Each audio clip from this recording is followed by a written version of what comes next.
अस्सलाम वालेकुम व्यूअर्स, मैं हूं सना खान। तो आज हम इस लेक्चर में देखेंगे पेज रिप्लेसमेंट एल्गोरिथम क्या होता है। Page replacement algorithm different types के होती है, like first in first out, और बिल्कुल इसी तरह optimal page replacement, least recently used और मोस्ट रिसेंटली यूज्ड। हमारे पास different types of page replacement algorithms होते हैं। हमने पेजिंग के कंसेप्ट में हमने ये देखा कि पेजिंग के कंसेप्ट हमें ये बोलता है कि हम प्रोसेस को डिफरेंट पार्ट्स में, डिफरेंट पेजेस में डिवाइड करके मेमोरी के डिफरेंट फ्रेम्स में स्टोर करवा देते हैं। बट वर्चुअल मेमोरी के कंसेप्ट में हमने ये देखा कि एक प्रोसेस जिसको हम डिफरेंट पेजेस में डिवाइड कर देते हैं, वो सारे के सारे pages at a time memory के अंदर नहीं स्टोर हो सकते। तो फिर हम इसलिए यूज़ करते हैं पेज रिप्लेसमेंट एल्गोरिथम। तो आज हम पेज रिप्लेसमेंट एल्गोरिथम में फीफो को पढ़ेंगे। What is FIFO? FIFO is the first in first out. ये बहुत ही सिंपल, बहुत ही बेसिक एल्गोरिथम है जो कि हम पेज रिप्लेसमेंट के लिए इस्तेमाल करते हैं। इसमें स्टूडेंट्स आपको पेपर में एक रेफरेंस स्ट्रिंग दी गई होती है। इस रेफरेंस स्ट्रिंग को फॉलो करते हुए आपने फर्स्ट इन फर्स्ट आउट के लिए पेज रिप्लेसमेंट एल्गोरिथम बनाना होता है। तो लेट्स सपोज हमारे पास एक मेमोरी है, उस मेमोरी में 3 फ्रेम्स हैं। मैंने नीचे से स्टार्ट कर दिया, फ्रेम 1, फ्रेम 2, फ्रेम 3। इसको ऊपर से भी स्टार्ट कर सकते हैं, ये जस्ट वे ऑफ लर्निंग है। अच्छा, अब मैंने ये देखा कि मेरे पास मेमोरी है और मेमोरी के 3 फ्रेम्स हैं। हमारे पास ये रेफरेंस स्ट्रिंग है और ये फीफो के पेज रिप्लेसमेंट एल्गोरिथम में कैसे वर्क करती है। So let's start. सबसे पहले रेफरेंस स्ट्रिंग के सबसे पहले हमारे पास क्या है, सबसे पहले हमारे पास जो कैरेक्टर आ रहा है दैट इज़ द 7। तो आप यहाँ देखें कि यहाँ फ्रेम 1 से हम स्टार्ट करते हैं, तो यहाँ मेमोरी में अभी कुछ भी नहीं पड़ा हुआ। ठीक है, हमने देखना है कि सबसे पहला जो हमारे पास वर्ड है दैट इज़ द 7, क्या ऑलरेडी मेमोरी के फ्रेम में 7 पड़ा हुआ है? नहीं। और मेमोरी के फ्रेम में कुछ भी नहीं पड़ा हुआ, तो यहाँ पर हम लिख देंगे 7।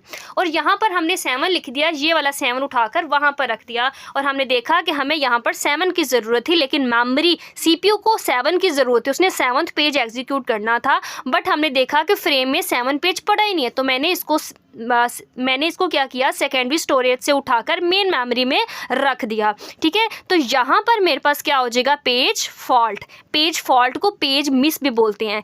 पेज फॉल्ट या पेज मिस ये होता है कि जब सीपीयू कहता है मेन मेमोरी से किसी भी पेज को उसने उठाकर एग्जीक्यूट करना होता है, बट वो पेज, किसी भी प्रोसेस का पेज जब हमारे पास मेन मेमोरी में नहीं पड़ा होता, फिर सेकेंडरी स्टोरेज से वो उठाकर मेन मेमोरी में लाया जाता है। इसको बोलते हैं पेज फॉल्ट। मतलब ये कि सीपीयू जब भी किसी भी पेज की डिमांड करेगा तो होना तो ये चाहिए कि वो मेन मेमोरी में वो पेज पड़ा हो, लेकिन जब वो मेन मेमोरी में वो पेज नहीं पड़ा होता, फिर सेकेंडरी स्टोरेज से उठाकर उस पेज को मेन मेमोरी में लाया जाता है ताकि सीपीयू उसको एग्जीक्यूट कर सके। तो इसको पेज फॉल्ट या पेज मिस बोलते हैं। उसके बाद देखें हमारे पास जो स्ट्रिंग में दूसरा कैरेक्टर है दैट इज़ द 0। तो ये मेरे पास यहाँ पर 7 आ जाएगा और देखें अभी भी मेरे पास पेज फ्री है, तो मैं यहाँ पर 0 लिख दूँगी। मुझे 0 चाहिए था, मतलब सीपीयू को 0th पेज चाहिए था एग्जीक्यूशन के लिए, लेकिन 0 पेज में मेन मेमोरी में नहीं था, तो सेकेंडरी से मेन मेमोरी में हम 0th पेज लेके गए। So this is also the page fault और this is also called the page miss. 0 के बाद देखिए हमारे पास एक कैरेक्टर है दैट इज़ द 1। तो बिल्कुल इसी तरह हमारे पास क्या होगा, 7 0।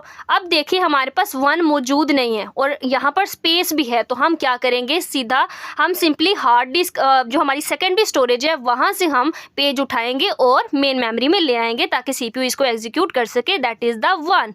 तो मैंने यहाँ पर इसको प्लेस कर दिया। ठीक है, this is also the page fault, क्योंकि जब मेरे सीपीयू ने पेज 1 मांगा तो पेज 1 मेन मेमोरी में मौजूद नहीं था, वो सेकेंडरी स्टोरेज से उठाकर मैंने यहाँ पर रखा, तो this is called the page fault.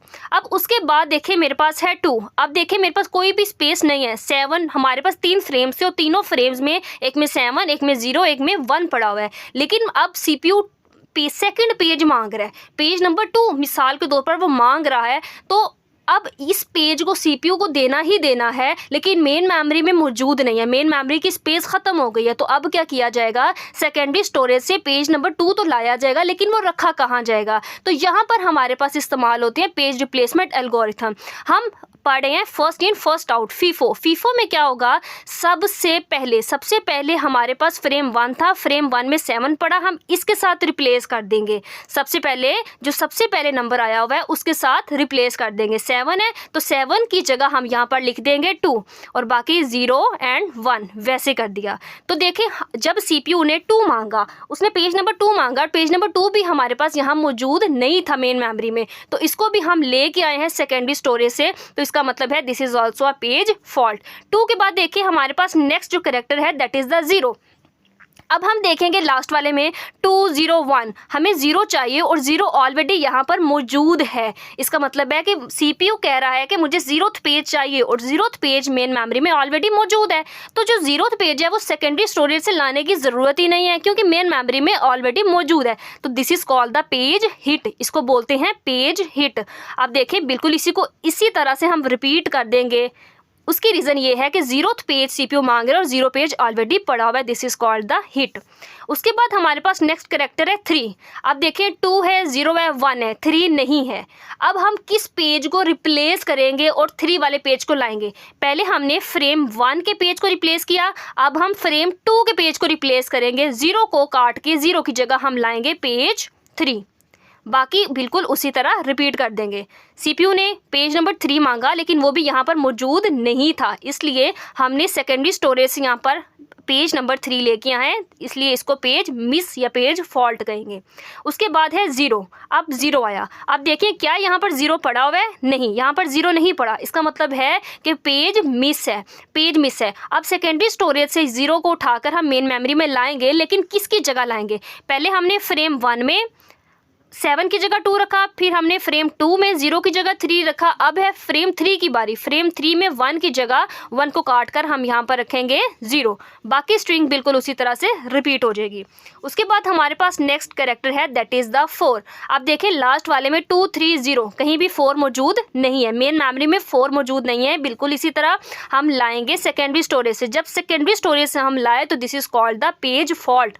अब देखें पहले हमने फ्रेम 1 की जगह पे लिखा, फिर फ्रेम 2 के साथ रिप्लेस किया, फिर फ्रेम 3 के साथ रिप्लेस किया, अब फिर हमने फ्रेम 1 की जगह लिखना है, फ्रेम 1 के साथ रिप्लेस करना है। यहाँ पर आ जाएगा 4, बाकी उसी तरह रिप्लेस हो जाएगा। अब 4 के बाद देखें नेक्स्ट हमारे पास जो कैरेक्टर है दैट इज़ द 2। अब देखें 4 3 0, यहाँ पर हमने लेटेस्ट देखना है, हमने प्रीवियस नहीं देखना, हमने लेटेस्ट देखना है। यहाँ पर हमारे पास जो करेक्टर है वो 2 मौजूद नहीं है, यहाँ पर 2 करेक्टर हमारे पास मौजूद नहीं है, तो सेकेंडरी स्टोरेज से हम उठाकर लाएंगे, तो इसका मतलब यहाँ पर भी पेज फॉल्ट होगा। लेकिन पेज रिप्लेसमेंट एल्गोरिथम के अकॉर्डिंग, फीफो के अकॉर्डिंग, हमने यहाँ पर जो फ्रेम 1 है उसके साथ रिप्लेस किया, अब फ्रेम 2 की बारी है, अब इसकी जगह रिप्लेस करेंगे। अब हमने लेके आना यहाँ पर 2, बाकी हम उसी तरह से रिपीट कर देंगे। इस 2 के बाद नेक्स्ट जो करेक्टर है दैट इज़ द 3 करेक्टर है। अब देखें ये भी यहाँ पर 3, यहाँ पर लेटेस्ट में देखें, लेटेस्ट में 3 मौजूद नहीं है, सेकेंडरी स्टोरेज से लेके आएंगे। और फीफो के अकॉर्डिंग पहले हमने फर्स्ट फ्रेम 1 में किया, फिर हमने फ्रेम 2 में रिप्लेसमेंट की, अब बारी है फ्रेम 3 की। अब फ्रेम 3 में हमने रिप्लेसमेंट करनी है और यहाँ पर आ जाएगा 3, बाकी बिल्कुल उसी तरह ही रिपीट हो जाएंगे। This is also called the page fault, क्योंकि यहाँ पर 3 मौजूद नहीं था, सेकेंडरी स्टोरेज से हमने मेन मेमोरी में 3 लेके आए हैं ताकि CPU उससे एग्जीक्यूट कर सके, इसलिए this is the page fault.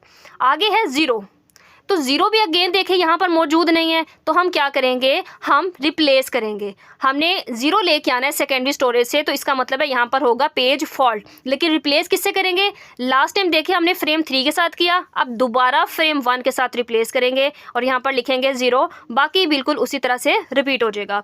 अब उसके बाद देखें हमारे पास the next one is the 3। अब देखें यहाँ पर 3 ऑलरेडी मौजूद है, इसका मतलब है यहाँ पर हो जाएगा हिट। यहाँ पर क्या हो गया? हिट। CPU ने पेज नंबर 3 मांगा और page number 3 already main memory में मौजूद है, मेन मेमोरी के फ्रेम नंबर 3 में मौजूद है, तो सेकेंडरी स्टोरेज से इसको लाने की ज़रूरत नहीं है, इसलिए इसको बोलेंगे पेज हिट। तो अब जब ज़रूरत ही नहीं है हमें सेकेंडरी स्टोरेज से लाने की, तो हम इसको एज इट इज़ इसी तरह से रिपीट कर देंगे। The next one is the 1। Next character है हमारे पास 1 और 1 यहाँ पर मौजूद नहीं है, सेकेंडरी स्टोरेज से लाना है, इसलिए ये होगा हमारे पास पेज फॉल्ट। अब देखें लास्ट टाइम हमने फ्रेम नंबर 1 के साथ रिप्लेस किया था, अब बारी है फ्रेम नंबर 2 के साथ रिप्लेस करने की। तो फ्रेम नंबर 2 के साथ रिप्लेस करके हमने यहाँ पर ये वाला 1 लिख दिया, बाकी बिल्कुल वैसे ही रिपीट करेंगे। Okay, the next one is the 2। अगला कैरेक्टर है हमारे पास ट्रू। यहाँ पर देखें ये 2 सेकंड जो पेज है ये इसमें मौजूद नहीं है, सेकेंडरी स्टोरेज से लाना है, so that's why it is the page fault. अब रिप्लेस किससे किया जाए, हमने यहाँ पर देखें लास्ट टाइम फ्रेम नंबर 2 के साथ किया था, तो अब करेंगे फ्रेम नंबर 3 के साथ रिप्लेस करेंगे और यहाँ पर लिखेंगे 2, बाकी वैसे ही हम रिपीट कर देंगे। ठीक है, अब उसके बाद देखें हमारे पास लास्ट कैरेक्टर जो इस रेफरेंस स्ट्रिंग में लास्ट कैरेक्टर है वो 0 है। अब देखें 0 ऑलरेडी यहाँ पे मौजूद है, इसलिए इसको बोलेंगे पेज हिट हो गया। जो CPU मांग रहा है वो ऑलरेडी मेमोरी में मौजूद है, this is called the page hit. ये था हमारे पास फीफो का पेज रिप्लेसमेंट एल्गोरिथम काम कैसे करते हैं। अब उसके बाद हम देखें कि इस पेज रिप्लेसमेंट एल्गोरिथम में जो कि इस रेफरेंस स्ट्रिंग पे हमने बनाया है उसमें कितने पेज फॉल्ट्स हैं और कितने पेज हिट्स हैं। यहाँ पर आप काउंट कर सकते हैं 1 2 3 4 5 6 7 8 9 10 11 12। हमारे पास पेज फॉल्ट्स हैं 12 और पेज हिट कितने हैं 1 2 एंड 3 और पेज हिट्स हैं हमारे पास 3। तो पेज रिप्लेसमेंट के इस एल्गोरिथम में इस रेफरेंस स्ट्रिंग के अकॉर्डिंग हमने फीफो को यहाँ पे अप्लाई किया और इसके अकॉर्डिंग पेज फॉल्ट्स हमारे पास 12 हैं और पेज हिट्स हमारे पास 3 हैं।